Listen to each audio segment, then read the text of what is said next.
कपेत जम्बो फलचारुभक्षणम् उमासुतं शोकविनाशकारकम् नमामि विघ्नेश्वरपादपङ्कजम्। नमः परमहंसास्वादितचरणकमलचिन्मकरन्दाय भक्तजनमानसनिवासाय श्रीरामचन्द्राय रसणत्वदीयपदपङ्कजपञ्जरान्ते अद्यैव मे विशतु मानसराजहंसः। प्राणप्रयाणसमये कफवातपित्तैः कण्ठावरोधनविधौ स्मरणं कुतस्ते। नारायणं नमस्कृत्य नरं चैव नरोत्तमं देवीं सरस्वतीं व्यासं ततो जयमुदीरयेत्। श्रीलक्ष्मीनाथसमारम्भां नाथयामुनिमध्यमाम् अस्मदाचार्यपर्यन्तां वन्दे श्रीगुरुपरम्पराम्। अञ्जनानन्दनं वीरं जानकीशोकनाशनं कपीशमक्षहन्तारं वन्दे लङ्काभयङ्करम्। भक्तिभक्त भगवन्त गुरु चतुर्नाम वपुएक इनके पद वंदन किए नासत विघ्न अनेक। बोले वृंदावन बिहारी लाल की जय। भागवत महापुराण की जय। सुखदेव भगवान की जय। परम मंगलमय परात पर अखिलेश्वर अचिंत कल्याण गुणगण निधान सर्वेश्वर सर्वाधिपति अकारण करुणा वरुणालय अकारण करुणा कारक सकल जन कल्लषापहारक परात्पर पर ब्रह्म सच्चिदानंद स्वरूप परम पिता परमात्मा श्री राधा गोविंद सरकार के पावन चरणारविंदों पर कोटशा नमन नतमस्तक वंदन एवं अभिनंदन। उनकी आह्लादनी शक्ति श्री वृषभानुनंदनी श्री किशोरी जी के पावन चरणारविंदों पर कोटशा प्रणति। भगवान का ही है शब्दमय वांगमय विग्रह श्रीमद् भागवत महापुराण को कोटि कोटि प्रणाम। समस्त भूतादि कसी आराम में सब जग जानी करहूँ प्रणाम जोर जोग पानी। हम सबका यह परमो सौभाग्य कि श्रीमद् भागवतम की तैयारी का पावन विचार संकल्प लेकर के एक स्थान पर एक साथ जुड़ करके यह पावन तैयारी कर रहे हैं। और आज 1 जनवरी है, तो वैसे तो हम सबका जो नूतन वर्ष है, नया वर्ष है, चैत्र शुक्ल प्रतिपदा से होता है, लेकिन फिर भी यह अंग्रेजी जो नव वर्ष है सबके लिए मंगलमय हो, सबको इसकी भी शुभकामनाएं हो।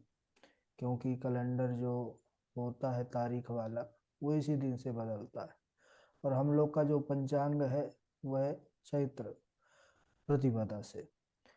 तो सभी का मंगल हो, क्योंकि हम सब तो सर्वे भवन्तु सुखिनः सर्वे सन्तु निरामयाः सर्वे भद्राणि पश्यन्तु माँ कश्चित् दुःख भाग्। तो समस्त जगत का कल्याण ही हमारे आर्ष परंपरा ऋषियों का यह आचार रहा है, और भागवत जी पर हम सब अपने चित्त को समाहित करके तैयारी पर लगे हुए हैं। बड़ा पावन चरित्र चतुर्थ स्कंद के अंतर्गत हम सब सती चरित्र पर बने हुए हैं, दक्ष प्रजापति का उपाख्यान। और पूर्व में हम सब ने देखा कि माता सती का अपमान किया गया, उसको तो वह सहन कर गई, लेकिन जब भोले बाबा का अपमान उन्होंने देखा, कैसा अपमान। बोले माता गई तो पहले तो बुलावा नहीं भेजा गया, सबसे बड़ा अपमान यहीं पर किया गया भगवान शंभुनाथ का। उस अभिमानी दक्ष ने जब ऐसा कृत्य किया तो भगवती ने उनको दंडित करने के लिए मन में संकल्प किया, और भगवान भूत भावन से कहती हैं मैं जाऊंगी, पिता के घर जाऊंगी। शंभुनाथ ने भी कहा ठीक है देवी, जैसी आपकी इच्छा। सादर मिलहि मिली क माता भगनी दे की बहू मुस्कुराता। माता बस प्रेम से मिलती है, बाकी किसी ने भी सहर्ष उनसे मिला नहीं। सब ने कोई ना कोई तर्क वितर्क और कोई हास्य परिहास्य करने लगे। देवी साधारण स्त्री तो वह तो परम शक्ति है, जगदम्बा है। तो उन्होंने इन अपवादों पर उन्होंने ध्यान नहीं दिया। हाँ, वह जब यज्ञ मंडप पर जाती हैं, निरीक्षण करती हैं यज्ञशाला का, देखती हैं कि सभी देवताओं का भाग है, लेकिन जो मेरे स्वामी महादेव हैं, जो देवों के देव हैं, उनका कहीं पर भाग दिखाई नहीं दे रहा। इतना बड़ा अपमान। तब वह कहती हैं अपने पिता दक्ष से कि हे पिताजी, आप किनसे द्वेष करते हैं? क्या कोई शंकर को आप सामान्य देवता समझते हैं? अरे वह समस्त यह जो दिखाई दे रहे हैं, जिनको भाग दिए हैं, ये सब देव हैं, लेकिन वह महादेव है। कर्णौ पिधाय निर्याद्वद कल्पई से, यानी जिसके कान पर भगवान की निंदा, स्वामी की निंदा यह सुनाई दे रहा है, उसको सुनना नहीं चाहिए। सामर्थ्य है तो निंदा करने वाले की जिह्वा को काट लीजिए, और अगर सामर्थ्य नहीं है तो वहां से चले जाइए, कानों को दबाइए, और निंदा दिख रही है उस आंखों को भी बंद कर लीजिए और वहां से हट जाइए, क्योंकि नहीं तो उसमें भी हम पाप के भागी बन जाते हैं महाराज। इस प्रकार जब भगवती ने कहा कि मैं अब आपके द्वारा उत्पन्न शरीर को ही समाप्त कर दूंगी, भगवती के अंदर अद्भुत क्रोधाग्नि का आवेश हुआ, और उसी क्रोधाग्नि के द्वारा भगवती ने अपने शरीर को ही भस्म कर दिया। भूत बावन भगवान का ध्यान करके सती अपने शरीर का त्याग करती हैं। भोलेनाथ को पता चला तो उस समय बड़ा क्रोधित हुए। इधर गण भी थे, कई गण गए थे, कई हजार गण। तो उन्होंने महाराज माता सती के बदला स्वरूप, उनका मरण देख करके, उनका त्याग शरीर का देख करके, उन्होंने महाराज सबको मारना चाहा, यज्ञ विध्वंस करना चाहा। लेकिन अपहतम रक्ष आदि मंत्रों से जब भृगु देवता ने आहुति प्रदान की तो इतने असंख्य देवता प्रकट हुए रिभु नामक, कि उनसे जो है जो गण थे वह कमजोर पड़ गए। अब इधर भोले बाबा को पता चला तो जटा उखाड़ करके वैसे ही पृथ्वी पर पटके, तो एक विशाल काय पुरुष प्रकट हो गया, मानो दूसरा शिव ही प्रकट कर दिया आज भोले बाबा ने अपने क्रोध के द्वारा। हमारे शंभुनाथ बड़े भोले भाले हैं, भोला कहा जाता है, लेकिन इनका क्रोध भी बड़ा विशाल होता है। और ऐसे होते भी हैं जो बहुत भोले होते हैं तो क्रोध भी उनका उतना ही होता है। अब इधर भोले बाबा कहते हैं वीरभद्र से कि जाओ दक्षम सा यज्ञम जही, दक्ष को यज्ञ के सहित नष्ट कर दो। वीरभद्र, बड़ा विशाल शरीर उनका, बोले कि दिशाओं को आच्छादित कर लिया। उनका जो मस्तक था वह स्वर्ग का स्पर्श करने लगा, और तो और हजार भुजाएं थी, विशाल दाढ़ी थी। वीरभद्र के चलने से पृथ्वी डोलने लगी, पर्वतों में कंपन होने लगा, आंधी तूफान चलने लगी। अब जिस प्रकार वीरभद्र कैलाश से कनखल की ओर चल दिए, कनखल वही हरिद्वार, जहां पर बृहस्पति सौ नामक यज्ञ हो रहा है। अच्छा, ऋत्विजों ने जब देखा कि यह उत्तर की ओर से बड़ी धूल उड़ करके आ रही है, यह क्या तूफान है? बोले नहीं नहीं, तूफान नहीं है। तो बोले धूल कैसी? गोधूली बेला भी नहीं है, आंधी तूफान चल नहीं रहा, लुटेरे भी नहीं हो सकते हैं, क्योंकि इस समय जो शासन है वह राजा प्राचीन बरही का है। तो कौन हो सकता है, क्या हो सकता है? ऐसी बातें सब कर ही रहे थे कि उसी समय गणों ने, शिव गणों ने यज्ञशाला को घेर लिया, और आवाज आने लगी गणों के मुख से कि देखना कोई बच के ना जाने पावे, जितने देवता भाग लेने आए हैं सबको भाग बराबर मिलना चाहिए। ऐसा गणों ने महाराज घोर गर्जना करते हुए जब कहा तो देवताओं के पैरों तले से जमीन खिसक गई। बड़े बड़े वीर भद्र के समान ही कई असंख्य गण थे महाराज भोले बाबा के, और सबने मजबूती के साथ पकड़ लिया, देवताओं को, आचार्यों को, सबको पकड़ लिया। बोले शुरुआत कैसे की जाए? बोले सबसे पहले आचार्य जी को दक्षिणा दी जाए। तो सबसे पहले आचार्य जी को बढ़िया दक्षिणा दी गई, भरपूर। आचार्य जी प्रसन्न हो गए। आचार्य जी थे भृगु जी महाराज। अच्छा, दक्षिणा उन्हीं को दी गई थी जिनका भाग था। भाग इनका क्या था? बोले बोले पूर्व में जब दक्ष प्रजापति भोले बाबा का तिरस्कार कर रहा था, भला बुरा कह रहा था, उस समय भृगु जी मूछों में ताव दे रहे थे और दाढ़ी पर हाथ फेर करके मुस्कुरा रहे थे कि आज अच्छा जो है, आज तक महादेव के सामने ऐसा किसी ने बोला नहीं, और आज शेर को सवा शेर मिला है भाई। ऐसा जो है तो सोच करके मुस्कुरा रहे थे। अंतर्यामी परमात्मा सब जानते हैं। वीरभद्र ने एक झटके में ही दाढ़ी मूछ उखाड़ लिया महाराज, न दाढ़ी का पता न मूछ। आचार्य जी को दक्षिणा मिली। इसके बाद बोले कि किसको पकड़ा जाए। उसी समय महाराज पूखा देवता थे, भग देवता थे। सबको, पूखा को तो ऐसा मुष्टिका का प्रहार किया कि 32 दांत बाहर आ गए। क्यों? बोले दांत दिखा रहे थे, बार बार हंस रहे थे दांत दिखा करके, तो 32 दांत टूट गए। और भग देवता की आंखें दोनों फोड़ दी गई। क्यों भाई? बोले कि जब पहले पहले प्रवेश किया दक्ष, तो ब्रह्मा जी पर नजर पड़ी थी। थोड़ी शंकर जी ओट में बैठे थे, थोड़ा क्रोधित हुआ ब्रह्मा जी को देखकर।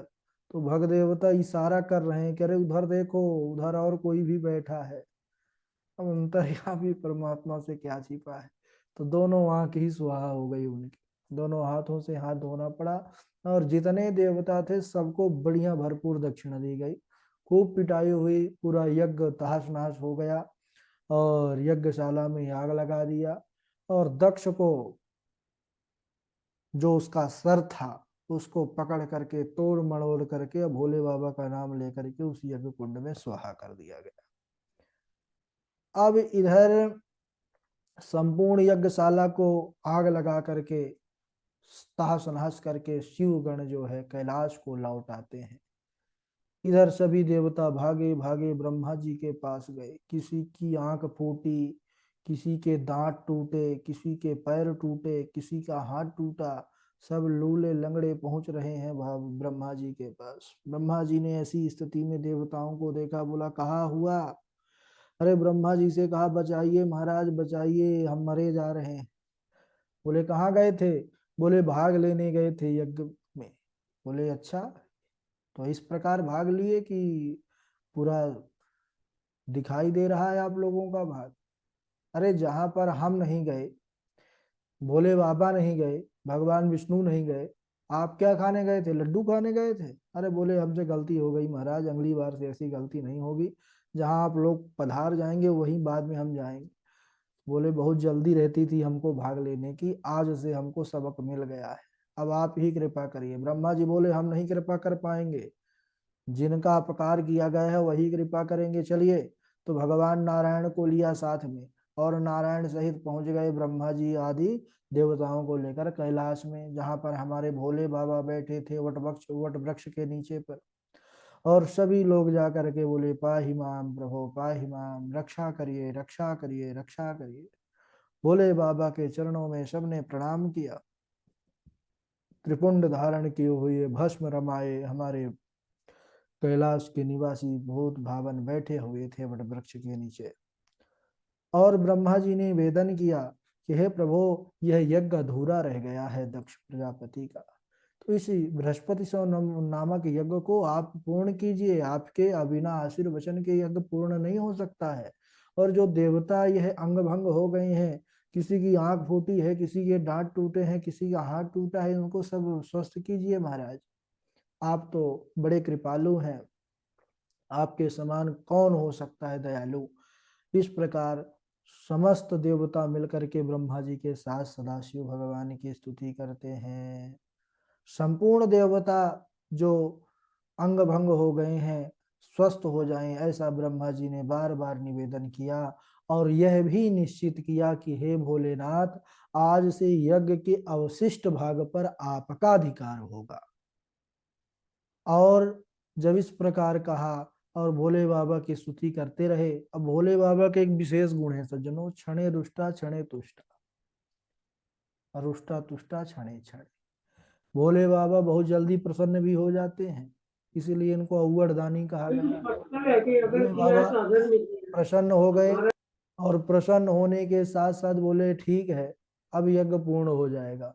बोले दक्ष प्रजापति जो जजमान है उसका सरय नहीं है, वो कहाँ से पूर्ण होगा, वो जीवित कैसे होगा। भोले बाबा ने कहा कि बकरे का सिर लगा दो उसके सर पर।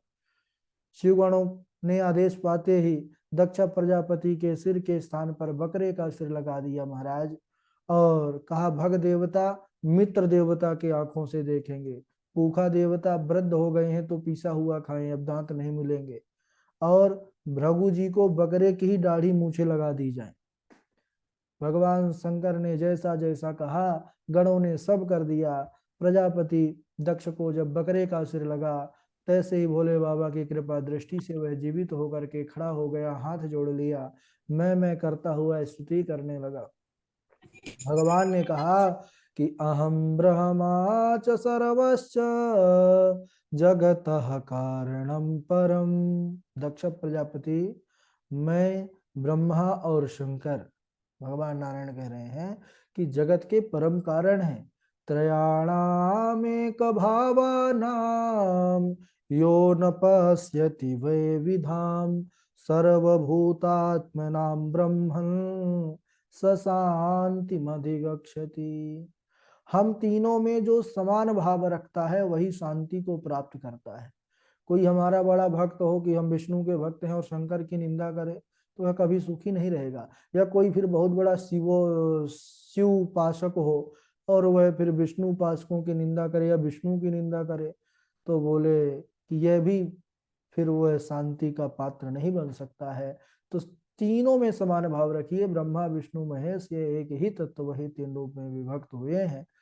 तो बोले कि हरि हर निंदा सुनहि ज काना, हरि हर, हरि यानी विष्णु और हर यानी महादेव। तो हरि हर निंदा सुनहि ज काना, होई पाप गो घात समाना। तो बड़ा भात बोले गौ हत्या के समान पाप लगता है जो इनकी निंदा करता है, कभी भी नहीं करना चाहिए, दोनों समान है। ऐसा कहकर अब के भगवान नारायण अंतर ध्यान हो गए। दक्ष नंदनी सती जिन्होंने अपना शरीर का त्याग किया था सज्जनों, वही कालांतर में हिमालय की पत्नी मैना के गर्भ से उत्पन्न होती हैं, और भगवान शंकर की बड़ी घोर तपस्या साधना करके पुनः उनको पति रूप में प्राप्त कर लेती हैं, और सदा सदा के लिए फिर उनकी अर्धांगिनी बन जाती है। बोलिए सांब सदा शिव भगवान की जय, भागवत महापुराण की जय। तो आज यहीं तक बड़ा माता सती का यह पावन चरित्र जो सबका मंगल करने वाला है। अब इसके आगे ध्रुव जी का, भगवान के अनन्य भक्त ध्रुव जी, छोटी अवस्था में इन्होंने ऐसी कीर्ति स्थापित की जो जगत में अनंत कालों तक रहेगी। ध्रुव जी ने वह मिसाल कायम की कि उन्होंने बतलाया कि छोटी अवस्था में भी भगवान को प्राप्त किया जा सकता है, बस वह विश्वास अटल होना चाहिए, ध्रुव होना चाहिए। तो उनकी भी पावन गाथा हम श्रवण करेंगे, कथा श्रवण करेंगे, तैयार करेंगे आज यहीं तक। तो श्लोक तो हमारे झाजी कल सुन ही रहे थे और बड़ा आनंद आया बहुत। आप लोगों का जो है श्लोकों का शुद्धिकरण आदि सब के साथ उन्होंने पूरा इस कक्षा को संभाला है, तो बहुत बहुत धन्यवाद हमारे झाजी का। और आज भी अगर कुछ कल से लेकर आज के बीच में कुछ नया याद किए हैं आप लोग तो वो सुनाएंगे। क्रमशः पूर्वी हैं, फिर वही हमारी झा जी हैं, फिर डॉक्टर हरिदत्त शर्मा जी हैं, और उनके बाद सुष्मिता त्रिपाठी जी, ऋचा पांडे जी हैं, वैभव हैं, सुप्रभा जी हैं, मोहित कुमार जी हैं, हमारे तिवारी जी हैं, वासवी शर्मा हैं, और कृष्णा किशोरी जी हैं। आज से मेघनाथ चक्रवर्ती जी भी, ये भी बोकारो से हैं, झारखंड से आपके साथ जुड़े हैं और ये अध्ययन करेंगे। अच्छा, कल बोल रहे थे हमको डांट दिया था झा जी ने, हम बोले कि हाँ भाई झा जी अनुशासन प्रिय हैं। आप माइक चालू, अब आप हमको लगा क्यों डांटे होंगे, माइक चालू कर रहे थे बार बार, हम बंद कर रहे थे। तो मेघनाथ जी माइक बंद रखा करिए, जब हम बोला करें तब चालू किया करिए। ठीक है, कोई बात नहीं। चलिए पूर्वी प्रारंभ करिए। राधे राधे गुरु जी, प्रणाम। हाँ सुनाइए। कर्णोऽपिधाय निर्यात्यधिकल्पैषे धर्मावितर्य शनिभिर्नभिरश्रमाणे छिन्दाप्रसद्भिर्षतीमसतीं प्रभुस्तेज जिह्वामनुष्यतनपूततु विश्वजित् स धर्मः।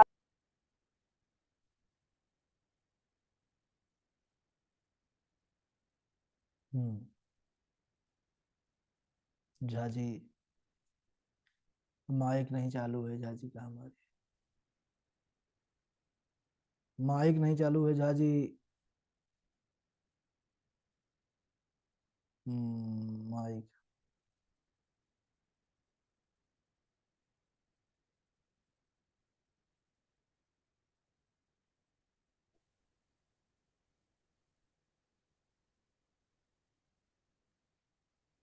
अच्छा। हाँ हाँ चालू हो गया झाजी अब।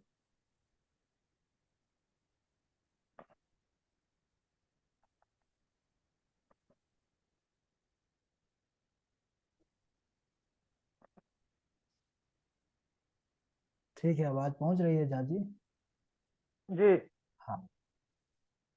कर्णौ पिधाय निर्याद यदकल्पयिष्ये।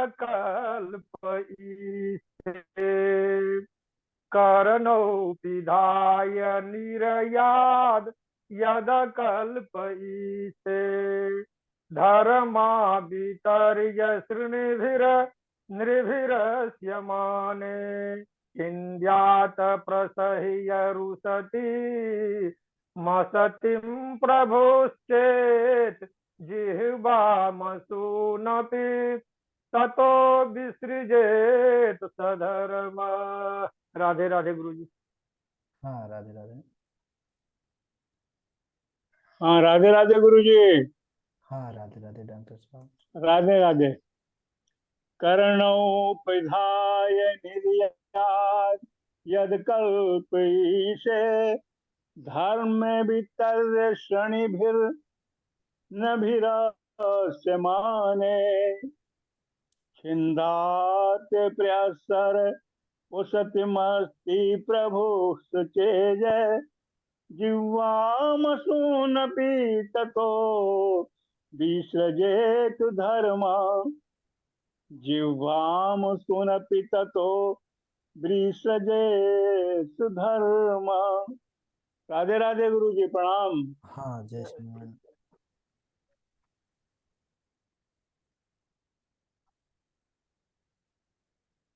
इनके बाद सुनाएंगे ऋचा प्रणाम। पांडे जी, सुष्मिता जी। हाँ। करुणोऽपिधाय निर्याद यद् कल्पयिषे धर्मावितर्य सृणिभिर्नभिर्ष्यमाने नभिरश्यमाने छिन्द्यात् प्रश्य रुशतीमशतिं प्रभुश्चे जिव्यामसूनपि ततो विसृजेत् स धर्मः। सन्तसम्भुषीपतियपवादा सुनिय जहाँ तहाँ सिमर जादा काटियतासु जीभ सो बसाई काटियतासु जीभ सो बसाई श्रवण मुदिनत चलई पराई। राधे राधे गुरु जी। हाँ राधे राधे। सुष्मिता जी आप सुनाइए। जी जी जी, राधे राधे। राधे।